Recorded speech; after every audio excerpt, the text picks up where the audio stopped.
I'm Russ, and I'm part of the CactusCon registration team.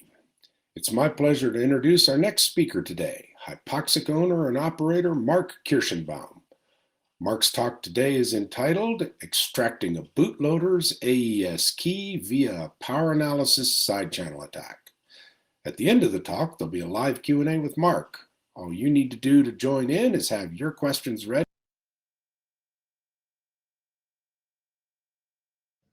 Well, all right. Welcome to my talk on power analysis side channel attacks.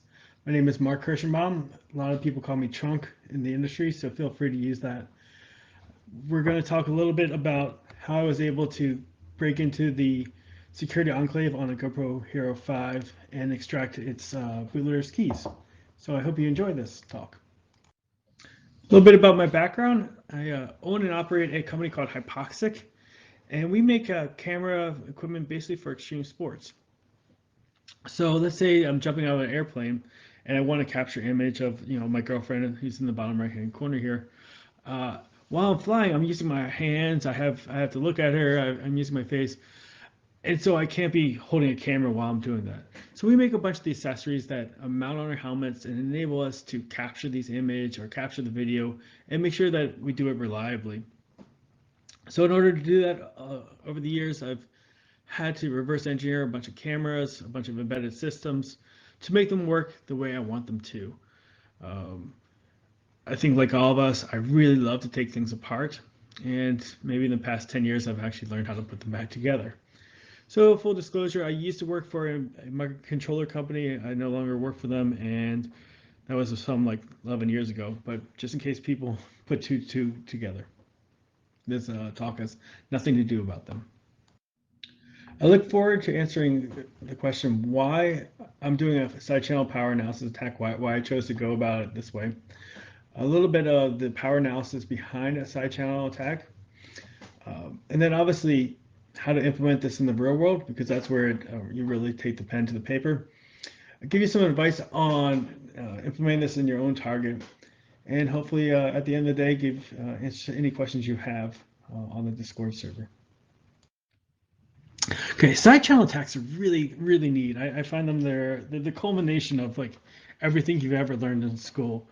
It bridges statistics, analog electronics, digital electronics, and with cryptography, and it's pretty complex because not many of us are good at all those tasks or aspects. And so it's a really kind of a neat concept to learn and to work through yourself. Today, my goal is to pretty much simplify all of this and give you an overview. So at the end, you could work through one yourself and learn it. I'll start off with this question. What does a inkjet printer and a GoPro have in common? As most of us know that when we go out to buy inkjet cartridges, there's some kind of a technological prevention measure that is put into the actual cartridge itself that prevents a third party from making these cartridges. Likewise, GoPro has introduced with the GoPro Hero 5 one of these TPMs that prevented us from making third-party accessories for the cameras.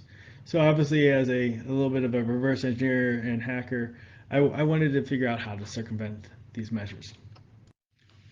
Well, how do we circumvent this TPM? No, the easy way is just to find the security enclave and break into it and dump the keys. And then from there, we're going to do something and we're going to profit. Well, that sounds like real easy in theory, but it's really pain in the butt to do it in the real world. Obviously, these security enclaves, the first word is security, and there's a lot of security trying to prevent people from dumping these keys. So that's our whole goal today. Our goal at the end of the day is to basically dump the security enclave's contents and hopefully reveal the keys that are used to do this TPM. We found out after taking apart the camera that it's based upon a microchip SAMD21 that used to be Atmel, so I use those names interchangeably. The part is very small. It's 2.8 millimeters by 2.5 millimeters.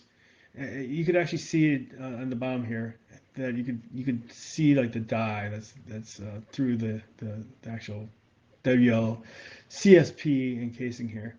It's a BGA part that gets flipped around and gets soldered on the board, and the backside looks like that black spot there.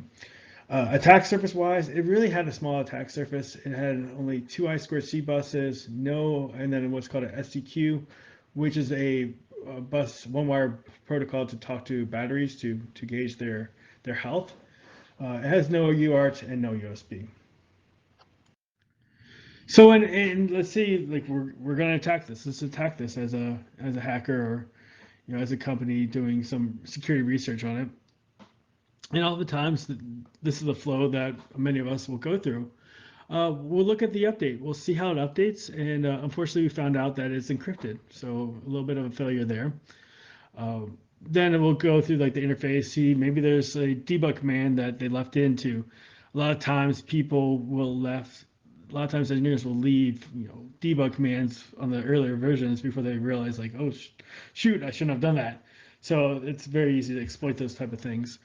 Uh, Moving on, a lot of times nowadays we'll write fuzzers, which basically just tries a whole bunch of different combinations and see if we can't make this crash. And if we make it crash, then we know that we've hit something that we weren't supposed to hit, and kind of iterate through that and try to find a method of extracting the firmware out of these devices.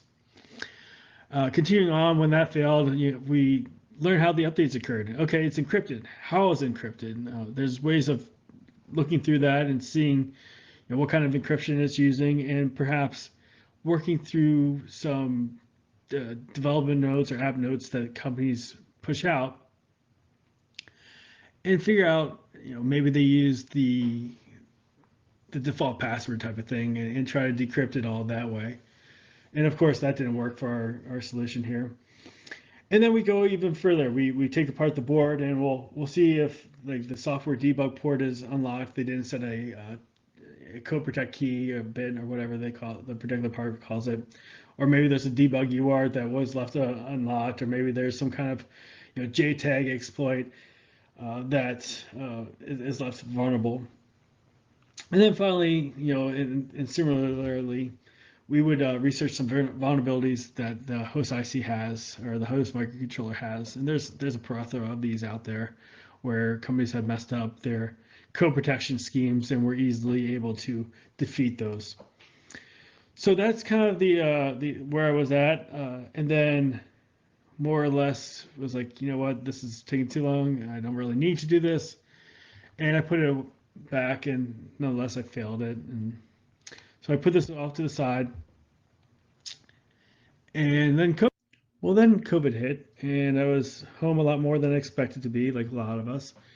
And I was like, man, I saw this board on the side of my desk that's been collecting dust. I'm like, I've always wanted to be able to extract these keys. Let's learn something with all this extra time, and let's learn how to implement side channel attacks. Now, there's a lot of side channel attacks out there. There's timing attacks, which I think a lot of people are familiar with. There's voltage glitching attacks, which is basically, hitting the part on the head by bringing the voltage level down really quick in a little spike, and basically the part just skips a beat. That didn't work on the Atmos MD21. So then we had, we could do a electromagnetic fault injection, which is basically just bring a giant EMP pulse you can think of, and that makes the parts skip a beat also. The only problem about that is it's fairly expensive. The tools cost about $3,800 to do electromagnetic fault injections or EMFI side channel attacks. So that was like off the table. But what was on the table was a power analysis attack, and that's what we ended up doing, and was able to figure out the keys by this particular attack. What is a power analysis side channel attack? Basically, all it is we're going to be extracting the key by monitoring the power we're using during decryption. It seems pretty far-fetched, but in actuality, it works. A lot of people immediately are like, there's so much stuff going on in these microcontrollers at once, and there's no way that we're going to be able to extract at a certain time the power used and know what the key is from that. And, it's fiction. There's no way. But honestly, I've done this myself, and it does work. And I'll show you how this works. in order to show you that, the flow that I'm going to be following is I want to give you a little bit about AES, and more specifically what parts of it we need to know for a side channel attack. I'll explain Hemming weight, give you a little bit about the circuit analysis that we're going to need to know to implement this, and how the part works on the inside. The microcontrollers actually work with information. And at the end, I will give you how I implemented this attack in the real world. Here's my AES refresher for you all. If we start here, we work from right, it's so easy, like here you got it, okay, and we're done. No, really, this is not my refresher, but AES is quite, it's simple in concept. I think a lot of people put a little bit too much math background when they're teaching it, and I'm going to try to simplify it for you guys. Let's simplify the AES decryption method. We're going to start with some encrypted data. And then that encrypted data, we're gonna be working on 16-byte blocks at a time. Okay. So on each byte, we're going to one byte at a time. We're gonna add this round key, which all that is doing is we're gonna take our key, and we're gonna XOR that with the encrypted data. So each byte at a time, 16 bytes in this round key, and 16 bytes of data. We're going to XOR that each location with the corresponding location of encrypted data. Okay, that's going to result in an array of 16 bytes. And in that array, we're just going to shift things around in this inverse shift rounds key. We're not doing any changing to the numbers. We're just going to shift around its location in that array. From there, we're going to take the data, and we'll talk a little bit more about this. And we're going to look up the data in that array and substitute it with a different value from a lookup table. The lookup table is just 256 bytes long, and so each byte value has a corresponding result of in this what's called an inverse S-box lookup table. Again, we're going to continue this flow. We're going to add another round key to it, and then we're going to do a process called inverse mixed columns. And we're going to be doing this 9 times. On the 10th time, we're going to spit it out, and we're going to have decrypted data. So this is what it looks like for AES 128. We're going to rinse and repeat it for 10 times. The next thing we're going to talk about is the key schedule. Let's say I have a key of all zeros. Okay, it's 16 bytes key of all zeros. And we're talking about AES 128, so we're going to have 10 rounds here. Okay. In order to calculate the key schedule, we're going to do some post-processing to this key. The first round, the key is going to be itself. Okay. The second round, it's slightly different. And as we follow through all these rounds until round 10, we're going to have the corresponding what we call the round 10 key schedule. And we can see here, this is B4, EF, 5B, CB, blah, blah, blah, blah, blah. It doesn't matter. So that's the round 10 key schedule. Okay, so that S-box, let's just really touch base with that. We found key schedule. Let's say our output of everything was, let's say B4, right? So B4 would be the C6 here. That's all this S-box, inverse S-box is. It's a lookup table. Super easy. Okay, so AES for side channel attacks is very easy. We're going to start with we'll start with the round key. Okay, let's all just do this at a byte at a time. Byte 0, we have round key of 0, which was B4. Let's say, was it BF? Yeah, B4. Okay, and we're gonna take input. Somehow in the system, we're gonna put input into it. Okay, we're gonna XOR that data, and then we're gonna have an output of that XOR. We're gonna shove that into this, use it as the index to the S box, the inverse S box, and then we're going to get some result out. A lot of people that know AES are like, hey, Trunk, you're kind of missing a step, aren't you? Yes. This little guy right here, this inverse shift rounds, for side channel attacks, we don't really care. We really don't care, and I'll show you why in a little bit, but because we're dealing with the correlation of the data, we don't really care where in time this happens. We just care that it happens. So we preclude this, or we ignore this step in AES when we're doing our side channel attack. So don't worry about that little guy there. Now that we're all AES experts, Let's dive into the power analysis part of the attack. First, let's take a look at what we're actually working on. This is the microchip SAMD21, and this is basically the block diagram of the whole system. We're going to be focusing more or less on this top area here. The Cortex M0 Plus is actually a von Neumann architecture, so it's got a shared high-speed data bus. And we'll see this as the data from RAM's going to go across this high-speed data bus. The data from flash, internal flash, or they call it NVM, likewise is going to go across this bus. So there's some kind of caching in this Cortex M0. They don't really break it out here in this diagram. There's also going to be the registers like R0 through whatever. And more or less, what our concern is, every time we read or write from this bus, obviously there's going to be some power that's necessary to do that. Now, the basis of power analysis is when we do that read or write, the power required is going to be proportional to the data we're read or writing on the bus. Pretty nifty stuff. So let's say, for instance, I'm going to be writing into the SRAM, I'm going to write like all A's. Okay, that's going to use a certain amount of power to do that. Now, if I go ahead and I write all zeros there, it's going to be using a different amount of power. Okay, likewise with reads and writes. And also similarly, when I'm reading or writing into the registers, it's going to be the same way, that it's going to take a certain amount of power. So the power analysis basis is that. It's just that the power is needed to do load and stores is going to be proportional to the data itself. Now, when you start hearing about power analysis, you'll start hearing terms called DPA and CPA. That's just really names for the math used to extract what the original data is that's going across these buses. For instance, DPA is called differential power analysis. You can read up on that on your own if you want to. And then CPA is it's going to be extracting the secrets using correlational power analysis. And that's what we're going to continue focusing on today. In order to explain correlation power analysis, we have to introduce a concept called Hamming weight. Hamming weight is pretty easy to explain, and generally it's just by example.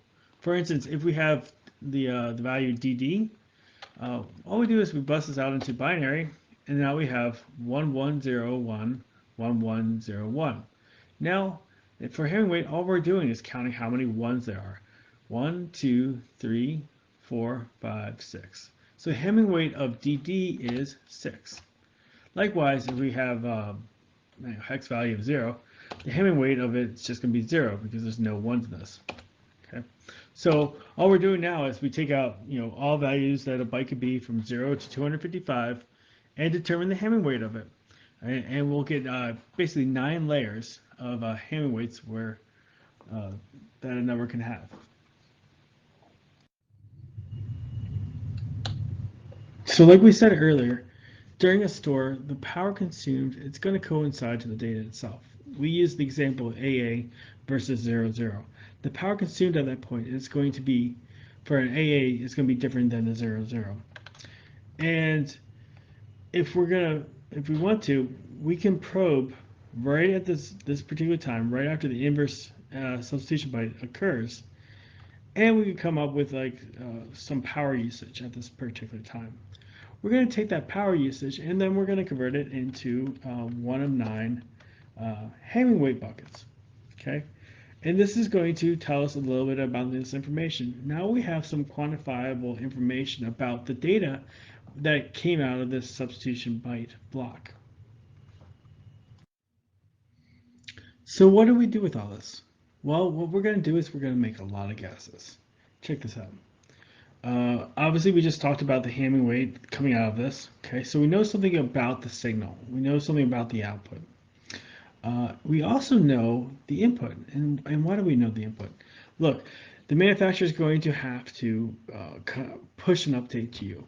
That means that you're going to be able to somehow push this update into the victim. So we're going to be in control of this input here. We don't know, and we're looking for the round 10 key, let's say byte 0. So we know the input. We can guess. This is only 256 guesses here. Okay, we can guess this value.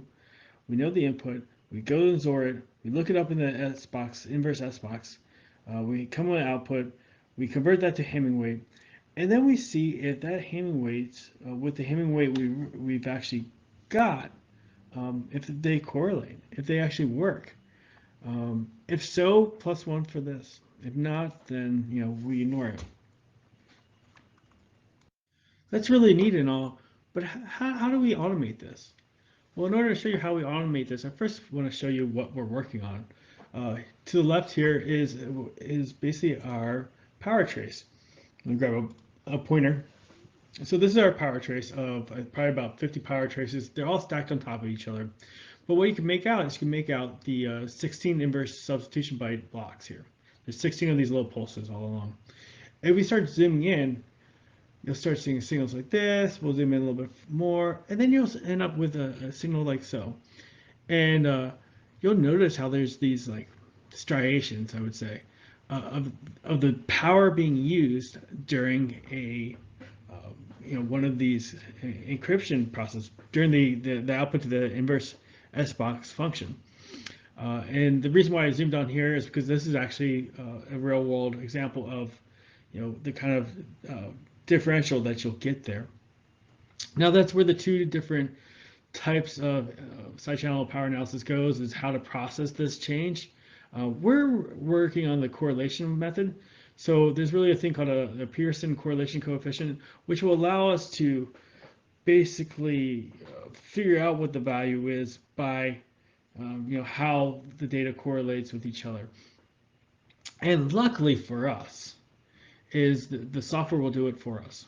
And at the end of the day, all we're going to be doing is we're going to be throwing this power trace into the software. We're going to say what kind of language model we have, and it's going to help us come up with the end up keys. I've talked a lot about correlation without actually giving an explanation of what it is. Correlation is fairly simple. It's basically the relationship, it just says that an input has a relationship to the output. So if we put a number into this system, if it correlates, that means the input has some kind of relationship to its output. So if we have a correlation of 0, that means the input has no correlation to the output. It has no relationship to the output.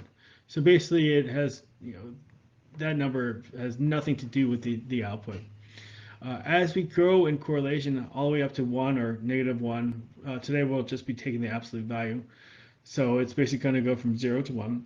As we grow in correlation, you can see how our blob of data, or becomes, or scatter plot here, just becomes more and more like a line.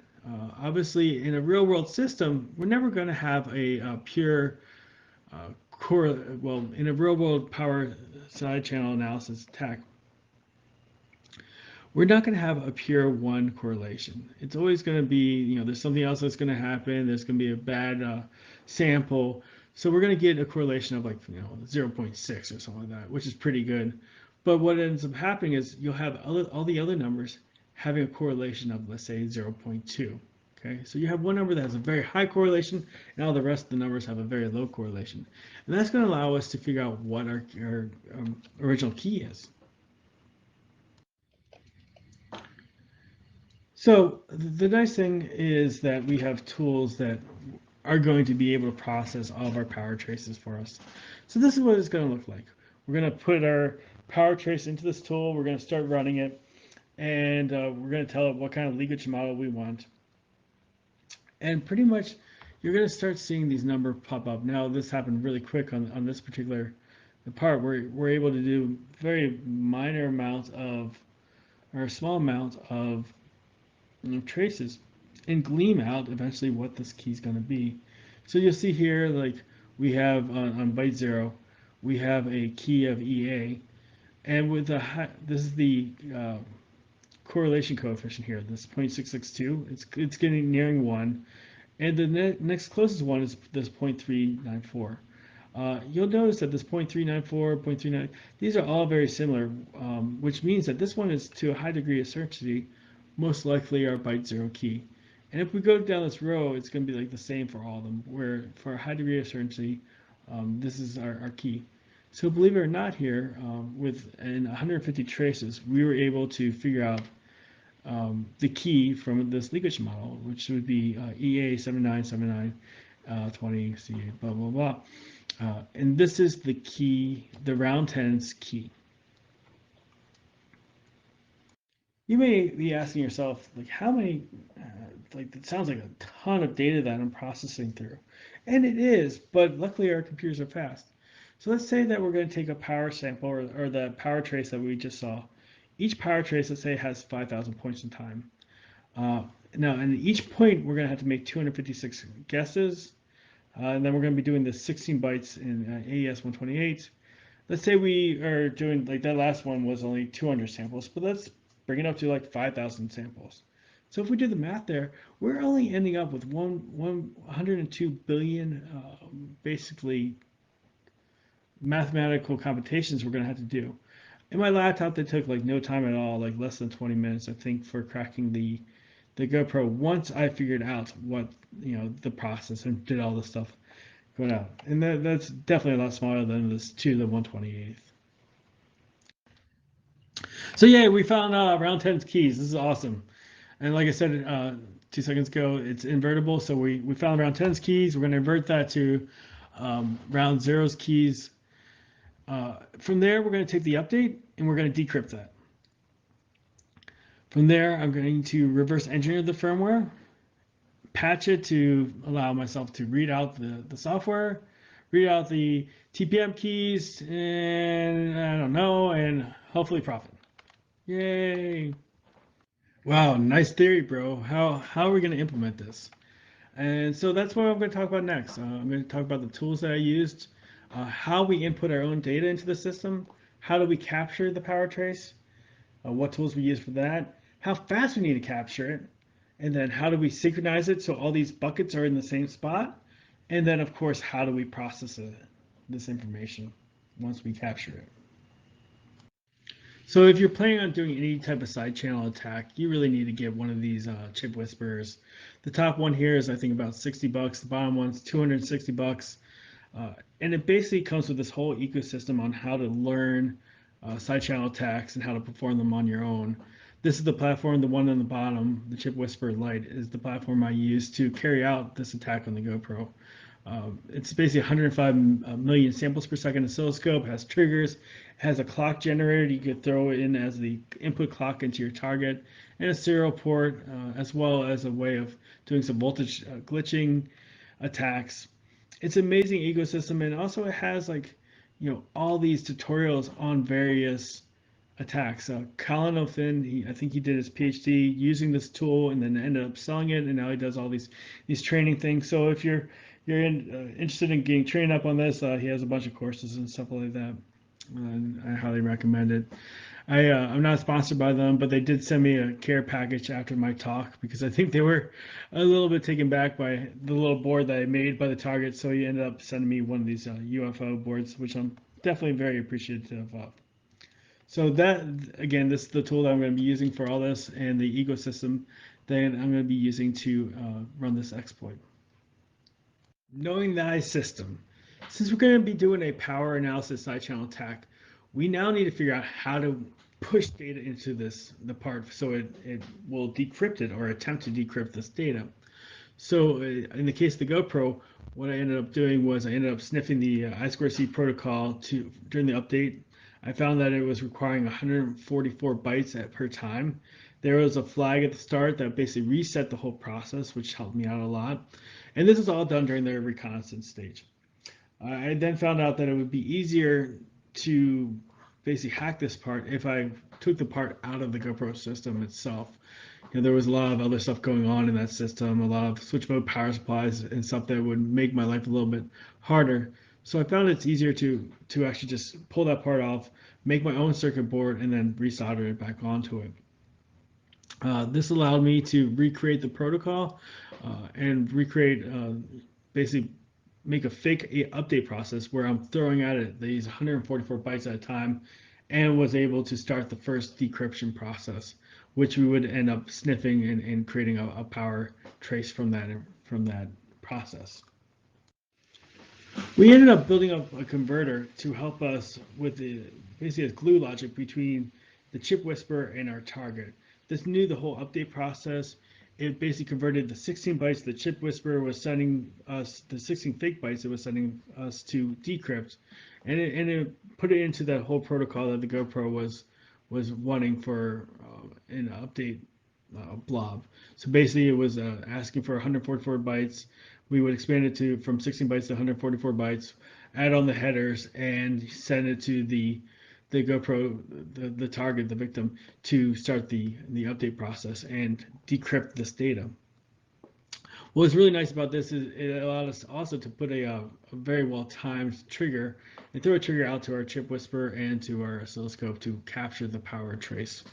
So if your protocol is not necessarily if your victim is not necessarily expecting serial data, making a converter like this out of Arduino or whatnot is something I would highly recommend doing. So how do we measure power?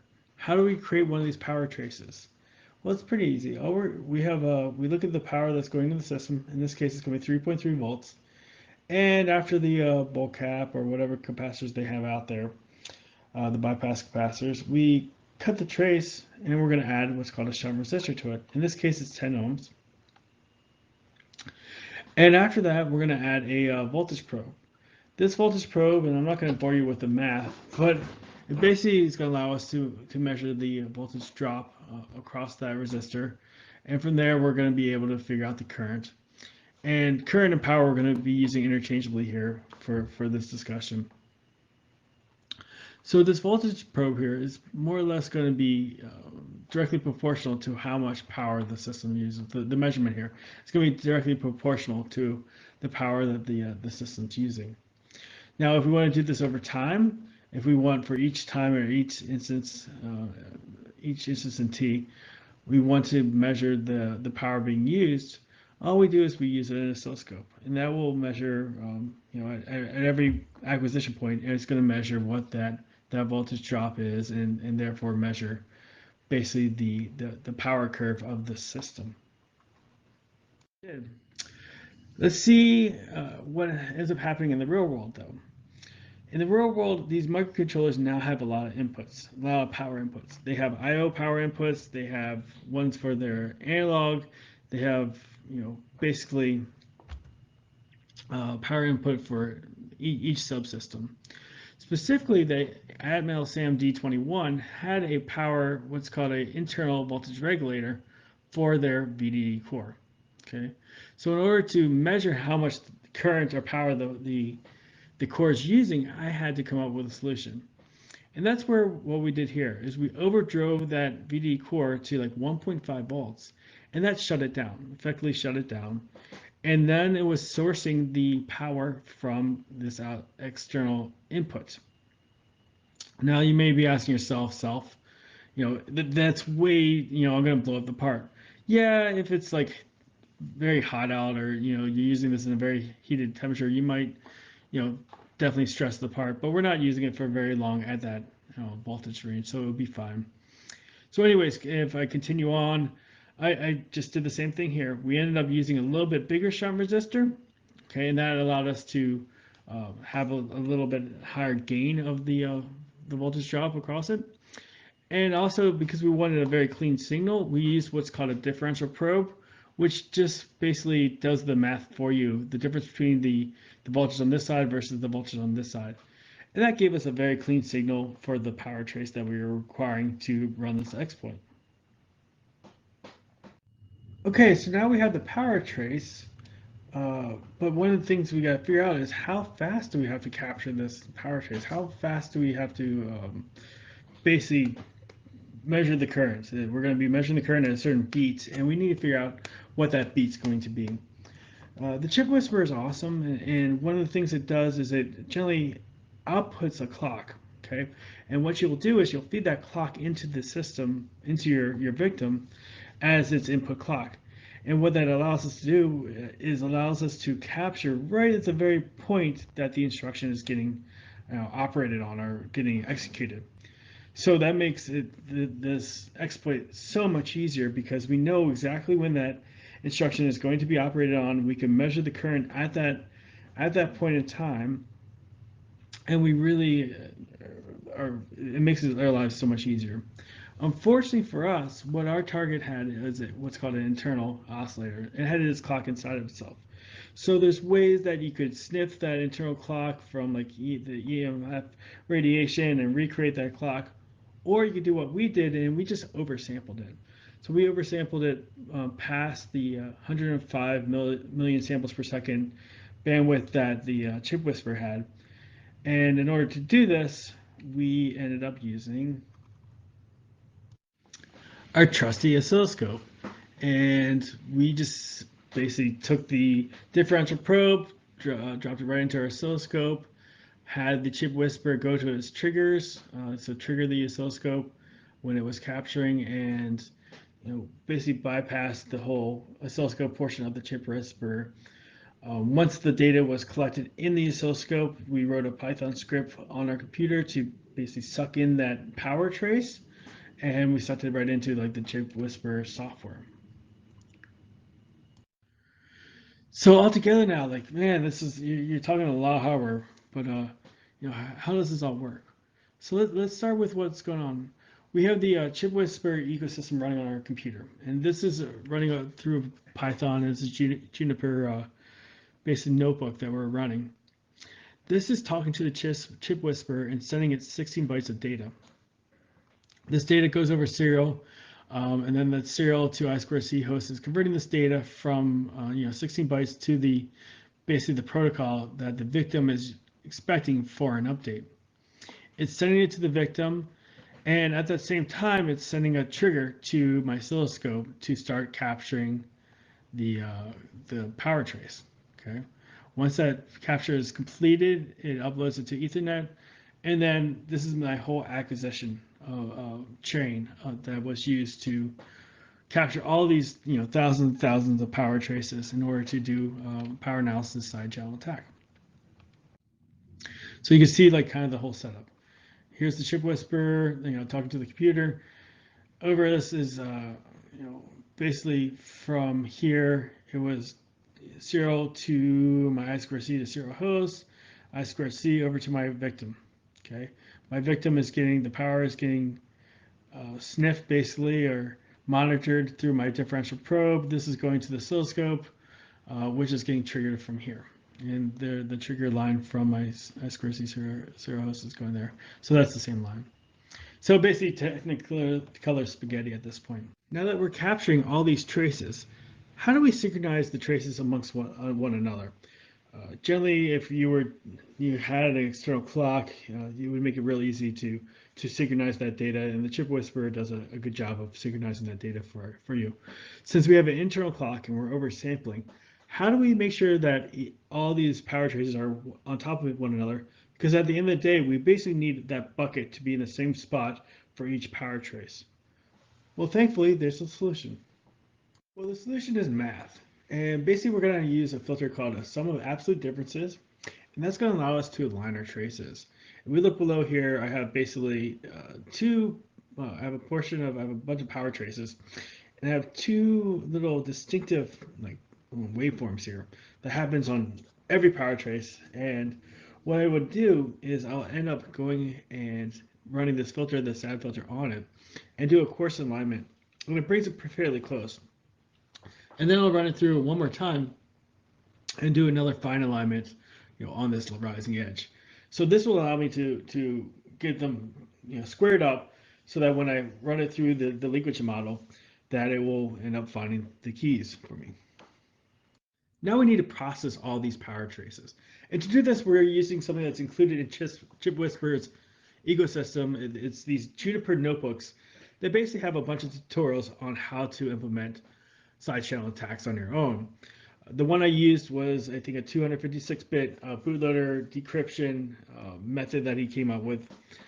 And I just basically extracted out the pieces I need. It's all Python based, so you can write your own code. And that allowed me to basically interface to my victim, or my serial to I2C converter that I built, and allow me to send the random data and capture the traces from my oscilloscope right into this Juniper notebook. At this time, I'm basically going to be saving these traces with the data that I sent the victim. Okay, so now I have basically a plot, a bunch of numbers of what the power is at a certain time, and I have the keys that the fake encrypted data that I sent to the target. And this is something that I'll will end up processing. After I have that chunk or the blob of data for each power trace, I'm going to align all the power traces with the SAD filter, like I said in the last slide, and then I'm going to basically send it into this inverse S-box leakage model and have it process all this data. From there, we're going to be extracting the round 10's keys. If you're going to attack a target like this, like let's say the SAMD21 or any other target that's you have a microcontroller that obviously you're trying to extract the keys, is to create a mockup. We know what kind of encryption algorithm they're most likely using. We know what the I2C protocol, the protocol they are using to talk to it. We'll figure out stuff like that they're using internal clocks, and we're able to basically remake the system. Okay, we know everything but the keys at this point. So I would write some code, program it on the part, and then try to adjust do power traces on it, just like attack this part. Uh, and maximize or optimize your power trace. Optimize, how many points I need to find, my voltage levels, like everything, all the inputs in the systems, like my resistor value, how fast I need to capture data, how many points I need to capture, and really learn how this target reacts.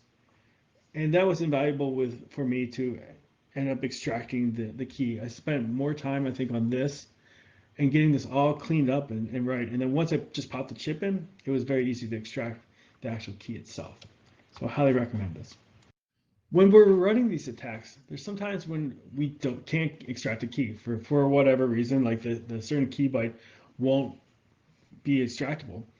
Well, luckily that now only becomes 256 problems I have to solve, right? That byte is only 256 possible numbers that it could be. And we just brute force that.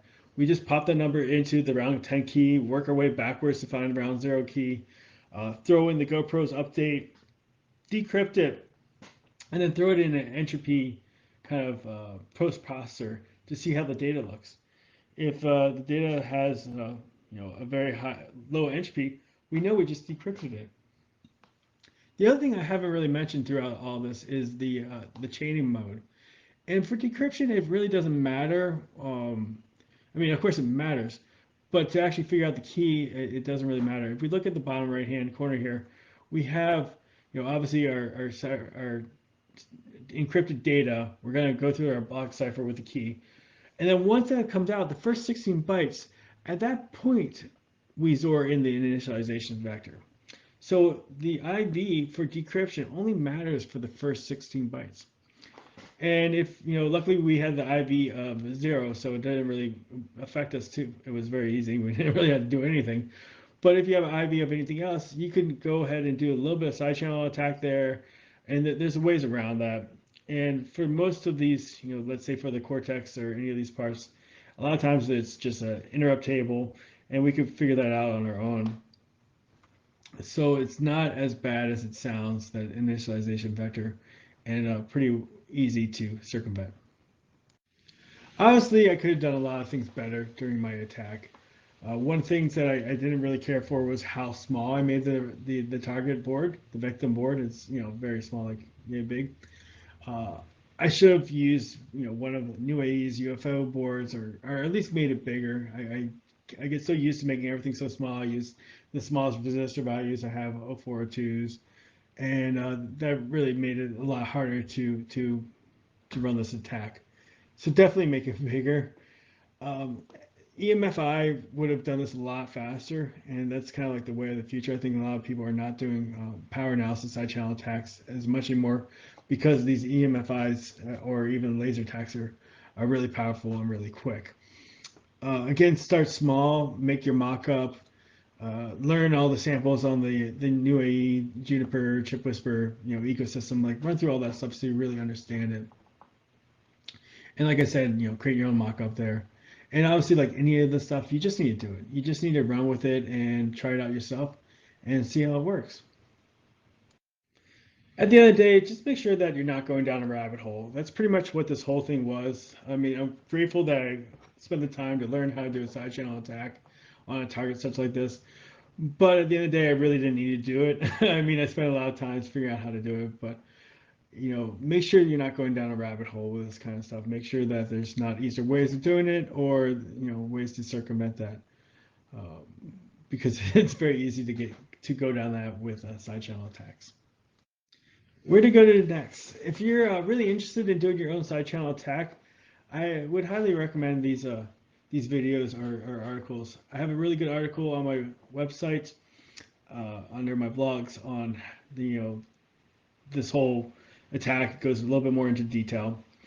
If you're a little confused about AES still and want to learn a little bit more, this computer file video did a great job of explaining it. And of course, for side channel attacks, I would definitely just check out New AE. They have some really good resources on learning how to do side channel attacks. And this video in particular was instrumental in teaching me how side channel attacks work and what's the premise behind it. So highly recommend that. Well, thank you for sitting through my talk. I hope you learned a little bit. If you want to get in contact with me, feel free to follow me on Twitter. It's at GetHypoxic. On Instagram, I have a bunch of my photographs and some video. That's at GetHypoxic also. And likewise, if you want to read some of my blogs, feel free to check out gethypoxic.com, where I have all my technical blogs and whatnots. Well, thank you again. And if you're listening to this live, I will be answering questions on Discord in a little bit. Bye now.